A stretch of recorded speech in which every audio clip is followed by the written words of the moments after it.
In this video I will show you a new Claude Code command, goal, and will explain why do we need it and what's the difference between a goal and a usual prompt. So let's get started. The goal command is just a wrapper around the Claude stop hook, and it was introduced after other agents, OpenClaw and Hermes, already implemented it. The purpose of this command is to make Claude Code's work more autonomous. So instead of stopping the work and asking you something, it will try to understand if the goal is already achieved or not on its own. So how does goal work under the hood? When you call /goal and pass it the condition, there are actually two models that work towards it. And the first is the main model, Opus or Sonnet, the big smart model that actually does the work. And the second model is usually small and fast one.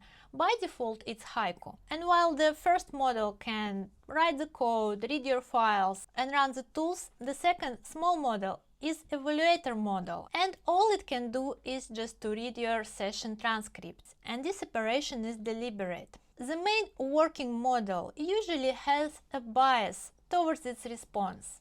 It spends some time doing stuff, reading files, writing code, and it tends to think that the answer is good enough. But the second, evaluator model, has a fresh context and has no idea what the first model already did. So it does not have that bias, and it tries to figure out if goal is achieved or not just by reading the response. So every time Claude gets the response and stops, the second model will evaluate the results and decide, is condition already met? And if the answer is yes, it will finish the work and clear the session. But if answer is no, it will return its reasoning and ask Claude to continue work. Oh, we are having someone here trying to get to flowers? Trying to get to flowers? Yes. And Claude will run in the loop until the evaluator model decides that the goal is met and we can finish the work, or until you clear the goal manually with the command goal clear.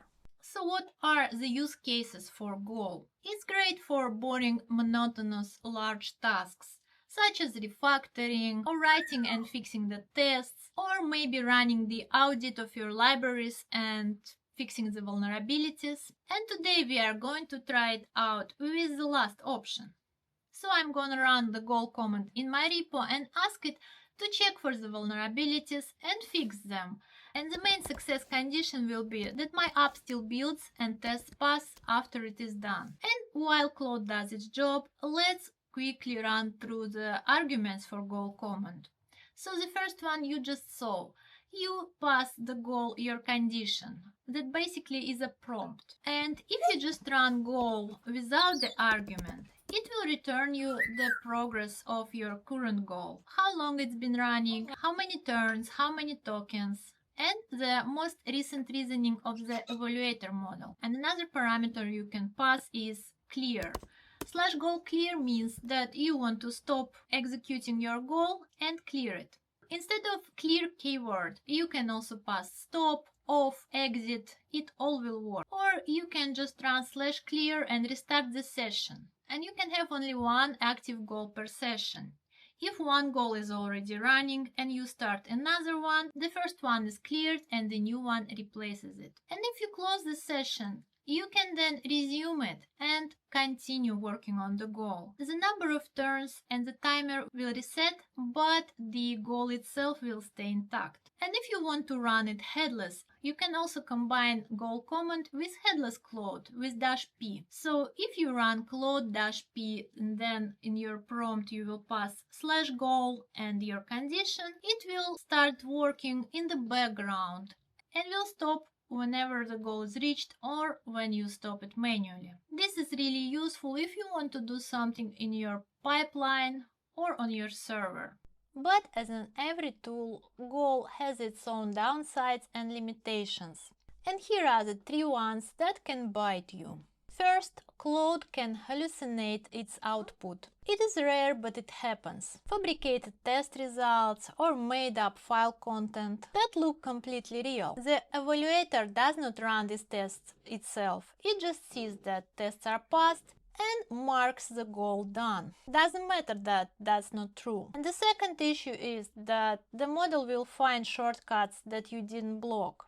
For example, you told it that all tests should pass, but you didn't mention that tests cannot be deleted or functions can't be mocked. And then again, evaluator marks it done, you get the green check, but your code is actually broken. And the last and probably the most important is that the goal can fall into the infinite loop. It's especially valid for vague conditions, like make this code production ready. And there are some conditions that model can't genuinely satisfy. And it will keep trying, and you will keep paying for it. And here come best practices that you need to follow to not let it happen. First, always provide a measurable end state, an exit code or file count or anything else that evaluator can rely on. And second, explain how it can be checked. For example, by running a yarn test command, or maybe git status should be clean, so the model knows what it needs to do to actually check it. And the last but not least, constraints. What must not change? Don't modify or delete the tests, don't add the new dependencies, and this is something we usually forget about. Ты что делаешь? Ты что делаешь? Ты что делаешь? No, no, no, no, no.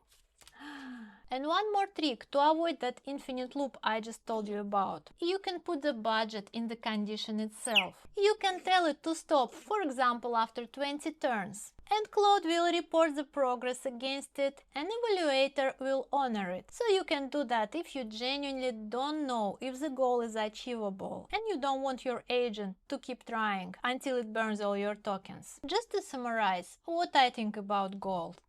This is a useful command if you don't want to sit and constantly click enter or type continue.